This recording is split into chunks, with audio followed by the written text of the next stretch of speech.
Good evening to all of you. Now we shall start. It is 6:35. Today we have two speakers, eminent speakers with us. Professor Anu Khandari from Hindu College, Amritsar, Punjab. She will be talking about a very beautiful topic, that is man and nature relationship. She has already written a paper on this title, and that is going to be published in the coming volume of Philosophy Family.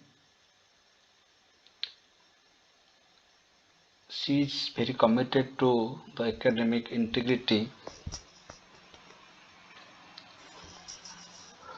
and she is also a regular participant of this Philosophy Family.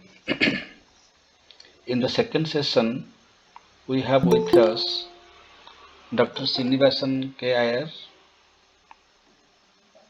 He is a research person in Sankhya and Patanjali Yoga philosophy. His topic is Sankhya Yoga and Darsana. Anu Madam will speak only 15 to 20 minutes, and we shall have a discussion for 15 minutes. And at 7:15, we shall listen to Dr. Srinivasan ji. So with this, now I request Anu Madam to start her deliberation. Over to Anu Madam. Thanks, sir. Thank you very much, sir. Respected PK Das, sir, and eminent scholars in the philosophy family, good evening to all of you. Thanks, sir, for giving this opportunity to me. Thank you very much, sir. Okay. Now, my topic is man-nature relationship in Guru Nanak Dev Bani. Man is an integral part of nature and cannot understand himself by isolating him from the nature. Historically speaking, the relation of man and nature has undergone many stages. Previously, nature was looked upon as powerful, and the primitive man's attitude towards his environment was shown by respect and fear, but gradually five elements of nature. Now, Guru Granth Sahib is the holy scripture of Sikh religion. Guru Granth Sahib incorporates the Bani of first five Gurus and ninth Guru, Guru Tegh Bahadur, to attain eternal bliss in life. God is omnipotent, omniscient, and is both transcendent and immanent. In the entire universe, only man has subconsciousness and has the capacity of rational thinking to understand the mysteries of nature. According to Guru Nanak Dev Ji, Kudrat has no independent existence of its own, that it is the manifestation of Qadir, creator. The transcendent becomes immanent through nature. It is stated in the Bani, all is your Kudrat and you are its absolute creator. सब तेरी कुदरत तू कादर करता पाकी नाई पाक. In Guru Granth Sahib, page 464. Sikh religion and Guru Nanak Dev Ji Bani is deeply related to nature. The Bani of Guru Granth Sahib deals with the natural phenomena, animals, birds, seasons, flora and fauna, and above all the whole universe. In Baramatokari, Guru Nanak Dev Ji describes the various seasons, that is spring, winter, summer, rainy season, as well as the changing facts of the earth, sky, mountains, clouds, trees, birds, along with their association with the human moods, thereby inspiring man to seek spiritual exaltation. Nature is the creation of God who is dwelling within the creation. This gives sanctity to nature, sanctification to nature, as the origin, existence, sustenance, and destruction are being governed by the divine will. And it is hukam. This word hukam is used in Guru Nanak Dev Bani. Hukam is the divine ordinance and the underlying cause of the laws of nature. Everything in the universe is working and governed by the divine ordinance. Consequently, nothing can happen outside of these laws. In Guru Nanak Bani, it is stated that man, elaborating the concept of hukam, Guru Nanak Dev Ji states, by the Lord's order, bodies are produced. His order can't be narrated. With his fate, the souls come into being, and with his fate, greatness is obtained. O Nanak, if man were to understand Lord's fate, then no one could take pride. Hukmi होवन आकार हुक्म ना कहा जाई हुक्मी होवन जी हुक्म मिले वडियाई हुक्मी उत्तम नीच हुक्म लुक तुक सुख पाइए इक ना हुक्मी बख्शीश इक हुक्मी सदा पुआइए हुक्मे अंदर सबको बाहर हुक्म ना कोई नानक हुक्मे जे बुझे ता होमे कहे ना कोई इट मीन्स गॉड्स हुक्म is supreme. From this description of hukam, it follows that is hukam which determines everything in the world and nature. However, this much is known to us that everything is subject to the eternal principle which regulates the entire universe. The principle of hukam is most immediately perceptible in the laws governing the structure and functioning of the physical universe, and it is also related with the law of karam. The interdependence of nature and the created lean on the creator is explicit in the following hymn. In fear moves the air, numerous worlds. In fear flows the numerous river. In fear fire glows with pranks. In fear earth is pressed under its weight. In fear move the sun and the moon, covering long distances endlessly. It is in the Bani. ਭੈ ਵਿੱਚ ਪਵਨ ਵਹੇ ਸਦਵਾਓ ਭੈ ਵਿੱਚ ਚਲੇ ਲੱਖ ਦਰਿਆਓ ਭੈ ਵਿੱਚ ਅਗਨ ਕਰੇ ਵੇਗਾਰ ਭੈ ਵਿੱਚ ਧਰਤੀ ਦੱਬੀ ਪਾਰ ਭੈ ਵਿੱਚ ਸੂਰਜ ਭੈ ਵਿੱਚ ਚੰਦ ਕੋਹ ਕਰੋੜੀ ਚਲਤ ਨਾ ਅੰਤ. It becomes, however, we can say that it becomes a manifest from the above hymns that nature is not an autonomous system in Guru Nanak Dev Bani, but all the laws of nature are operating within the divine ordinance. God is the creator of nature, and all natural processes are within the God's hukam. God is the only creating force that no creation exists is possible without or beyond him. The divine will was the basic cause of creation and universe was produced by his hukam. And it is also mentioned in the Guru Nanak Dev Bani, marvelous is the word and marvelous their knowledge. Marvelous are the thine creatures, marvelous their species. Wonderful is the earth, wonderful is the source of production, wonderful are the revealments to which mortals are attached. विस्माद नाद विस्माद वेद विस्माद जी विस्माद पेद विस्माद रूप विस्माद रंग विस्माद नागे फिरे चंद विस्माद धरती विस्माद खानी विस्माद साध लगे प्राणी. Sanctification of 5 elements in Guru Nanak Bani. The Lord first created the 5 elements: sky, air, water, land, and fire. It is the meeting and separation of these 5 elements that regulates the world functioning. He created air and water, and creating air, he established the entire earth and tied the water and fire around. Guru Nanak Dev Ji has given prime position to the 5 elements of nature from which the whole universe grows. Air is the vital force, water the progenitor, the vast earth the mother of all, day and night are nurses founding all the creation in their lap. पवन गुरु पानी पिता माता तरत महत दिवस रात दुई दाई दाया खेले सगल जगत. It is Bani of Guru Nanak Dev Ji, Japji Sahib. In the Japji Sahib, air has been depicted as Guru, water the father, the earth has been expected as mother, in whose lap the whole of the world is entertained by day and night. Again in Japji, Guru Nanak Dev Ji says, God created nights, seasons, lunar days, water, fire and netherlands. In the midst of these, he established the earth as a home for the Lord's meditation. राति रुति थिथि वार पवन पानी अग्नि पताल तिसवी तरती ताप रखी Dharamshala. It is mentioned in the Bani of Japji Guru Nanak Dev Ji. It is also said that in the Bani, the supreme example of his divine perception of cosmic beauty is found in the famous hymn called Aarti. in which heaven is portrayed as a salver, sun and moon as lamps, stars as pearls, and so on, and all conjoining to form the cosmic invocation to the Supreme Being. The description of Aarti shows the magnificent cosmic vision of the created phenomena.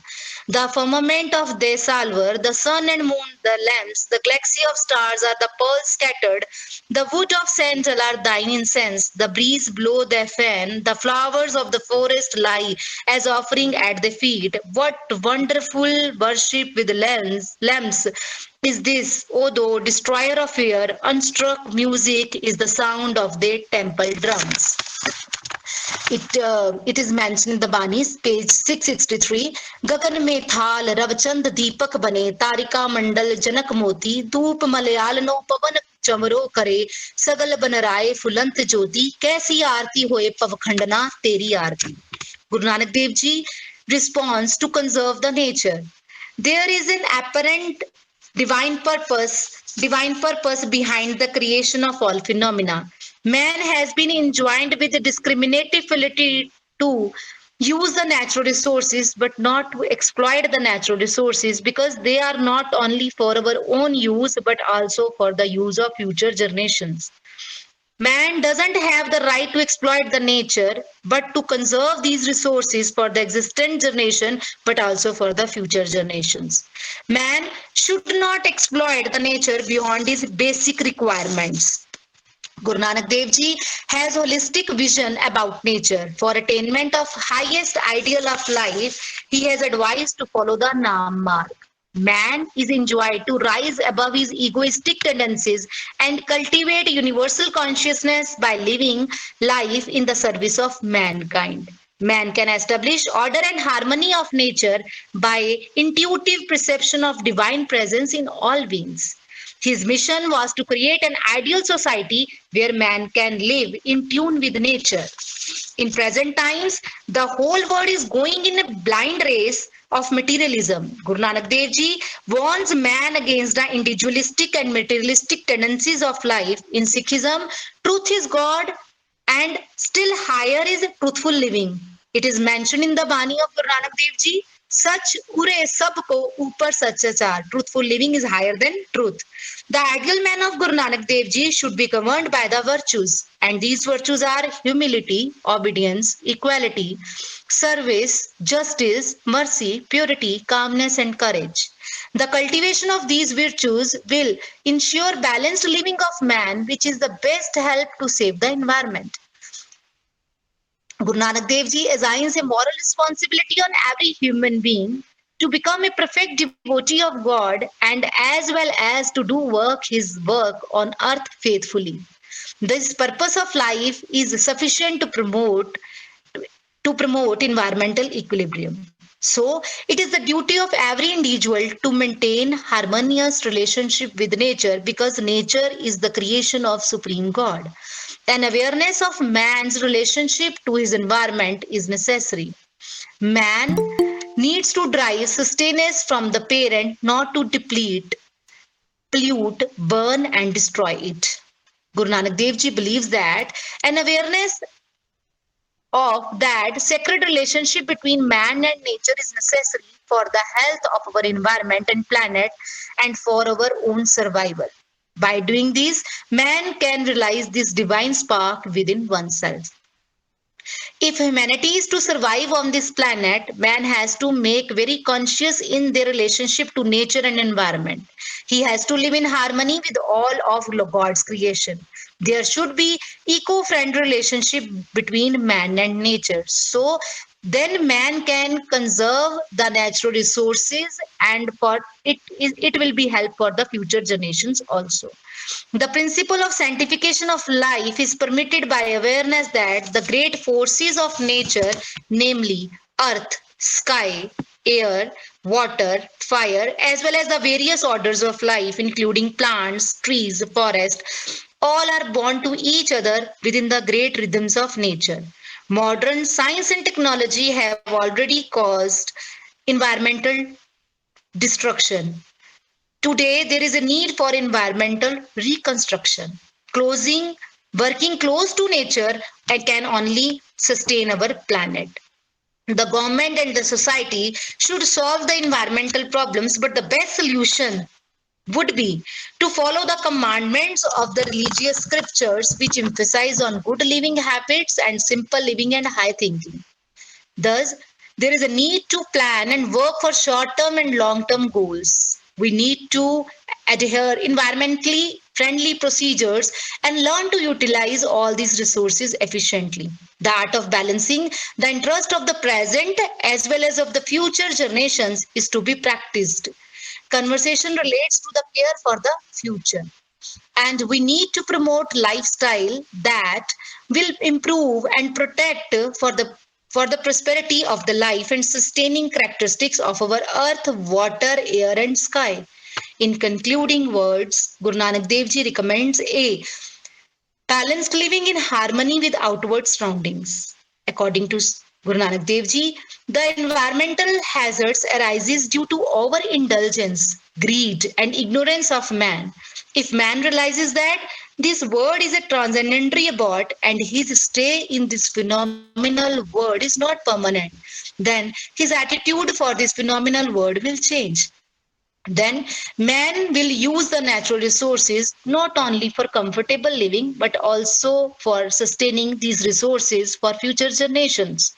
Our environmental problems and conflict with nature is in effect a moral crisis and needs a moral solution, which lies in environmental awareness along with the material development.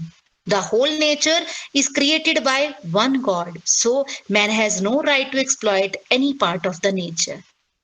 Thank you. Thank you very much.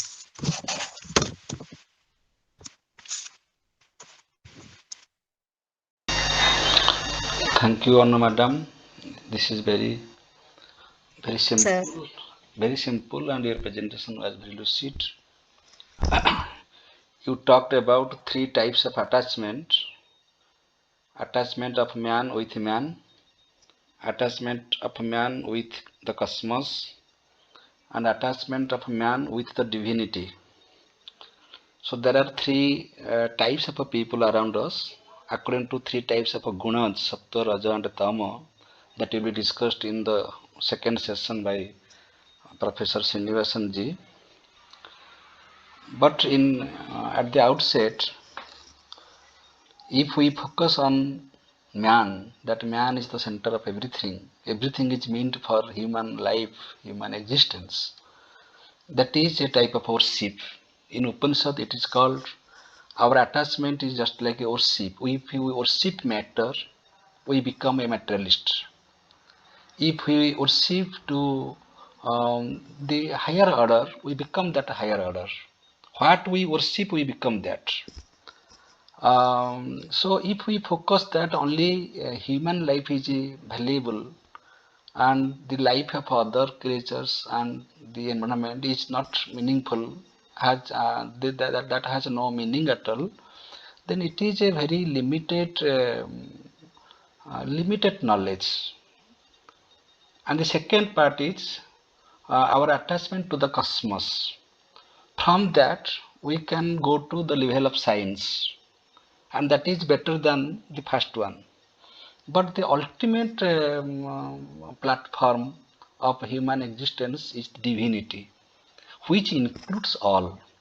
If we worship God, if we worship Isha, if we worship the totality, then then automatically that will include man and cosmos.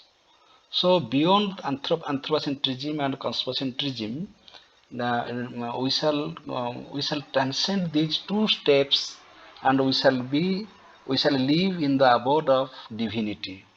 Therefore, the worship of divinity is meaningful. If we worship the totality, then that includes everything. That includes man, that includes the flora and the fauna, that includes everything. Therefore, worship of divinity is significant. And Guru Nanak is giving this message to the society. By that, the environment will be protected. By that, the human life will be protected. By that, value will be protected. Okay. So, if we believe in the higher order, then all the lower orders will be protected. Therefore, there is a saying, dharma rakhyati rakhitah. Those who protect dharma, they are protected by dharma. I just said what I understood. Now it is over to Dr. Ranjit Ghosh sir. He is always with us. He will give his remark. Over to Ranjit sir.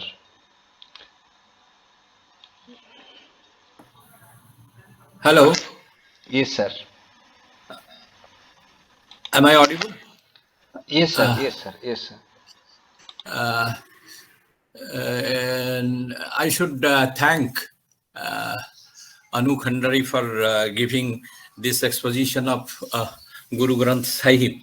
And here in this platform, this is probably the first one Professor Miraji has referred to Guru Granth Sahib several times. But here we find an exposition, of course, not very elaborate, but still it will serve a great purpose for us for understanding, for interreligious understanding. Because Sikhism, as we find in Guru Granth Sahib, it's a combination of Hinduism and Islam. In the book, you find Guru Granth Sahib so many mention of Allah. Several times Allah has been mentioned. But I think Kabir and Nanak, they have specifically Nanak and other gurus, they have in their mind the idea of Purushottam of Hinduism. So this is the book where we find the real what I have understood from your writing. Now, obviously, this is a book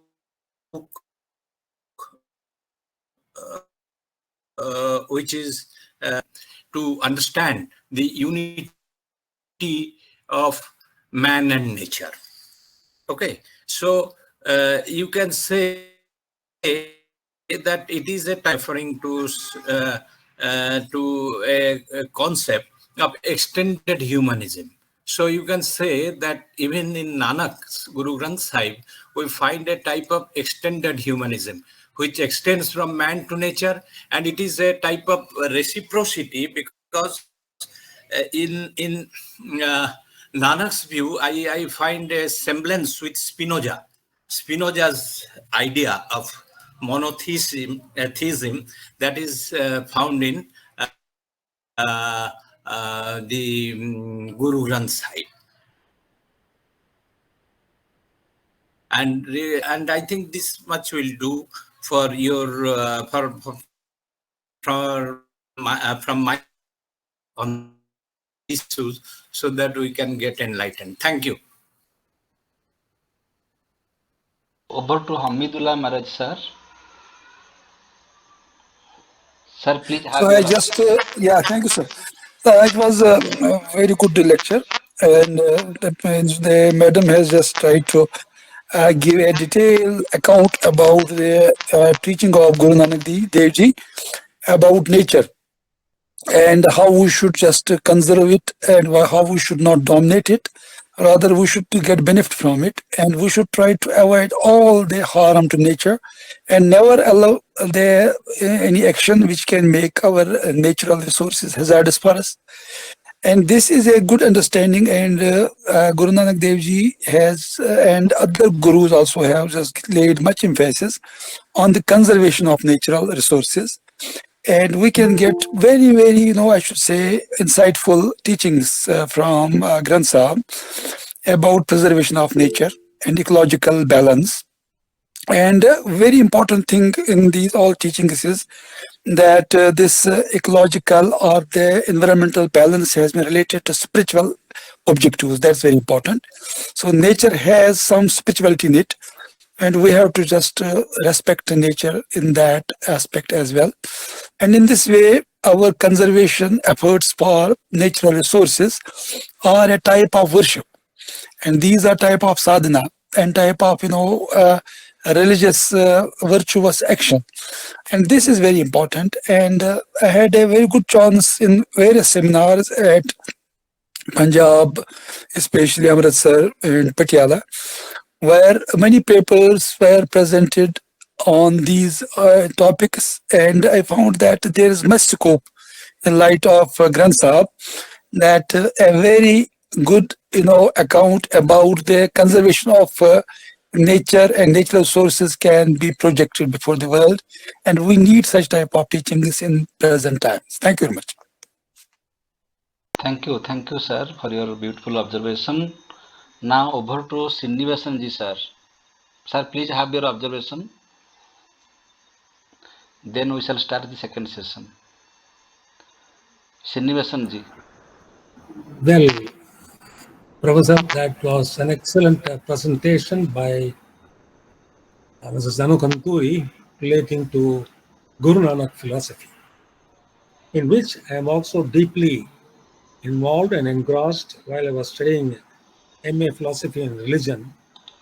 I scored very high marks, and I had very high regards with in relation to Sri Guru Nanak Ji.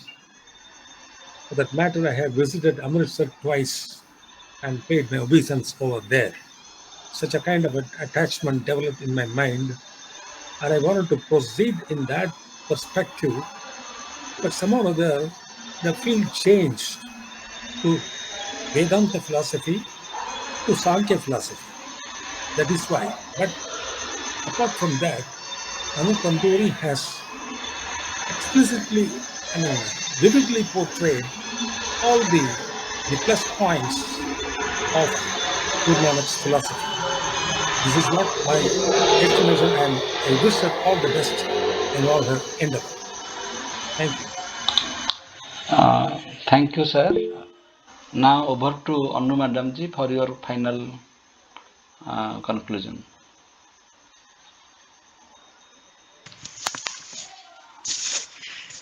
Thank you very much, sir. Thank you, Pramod sir, for giving this platform to me.